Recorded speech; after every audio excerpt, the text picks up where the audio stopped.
It all starts with the yarn. Since 1832, when we started producing velvet 6 generations ago, our highest quality yarn has helped us produce the best velvet in the world. Velvet's a three-dimensional pile fabric. You have a ground, a warp, and then you have a third yarn that would be the pile part of the fabric. What a pile does is it gives a sense of sight that's different than what a flat fabric was. On a flat fabric, you can look at it any direction, it basically looks the same. If you look at a velvet, as you go around, you see the variations in light reflection, which creates a completely different visual sense than you would on a flat fabric. And the same thing is for that sense of feel. When you sit down on a sofa, it kind of moves with you a little bit, and it feels. People always love to take their hand and rub it across a velvet. They don't do that with a flat fabric because you don't get that sense of feel that you do with a velvet. Velvet is an art. Our products are designed and produced in the United States to outperform any other product that's out there. That's our goal.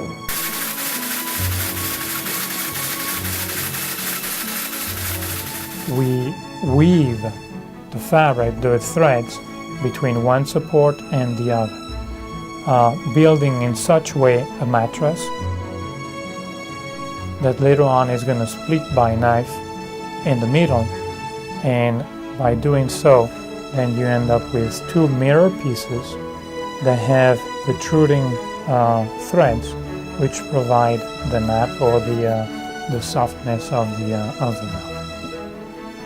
This third dimension is what creates a greater sense of uniqueness, complexity, luxurious appeal, and a depth of color that cannot be achieved with any other fabric.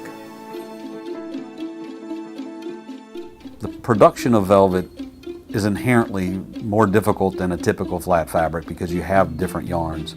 And one of the important parts of making a good velvet is buying extremely good raw materials, and only the best raw materials. It's kind of like if you were going to create a new wine and you wanted to go find grapes. A couple little bad grapes in that batch could really spoil the wine. Well, we have the same problem with wanting to have perfection in our pile yarn. You evaluate the product at every stage. 100% of the fabric produced is inspected 3 times during the process. Once in gray inspection, obviously once in final inspection, and it's also inspected by the weavers because they're responsible for the quality of the product they produce. Every process we have in this mill is an inspection process. When the fabric is dyed, it's being evaluated.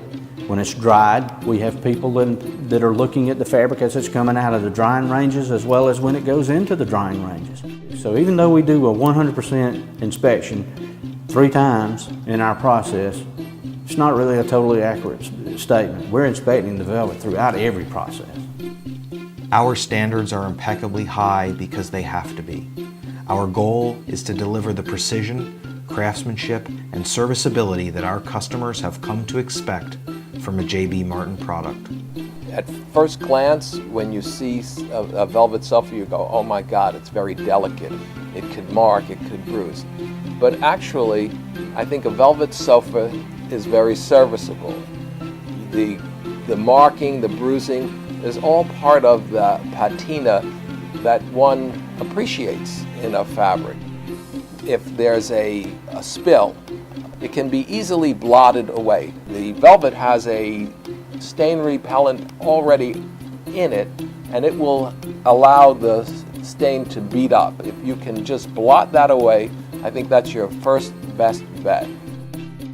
Velvet, because of the pile, it does have a tendency to mark, but those marks will not be permanent. Most of the marks and the creases that you can get from sitting in a velvet will naturally come out. But if you want to accelerate the natural recovery of a velvet, you can just apply steam to it and brush it in the direction of the pile.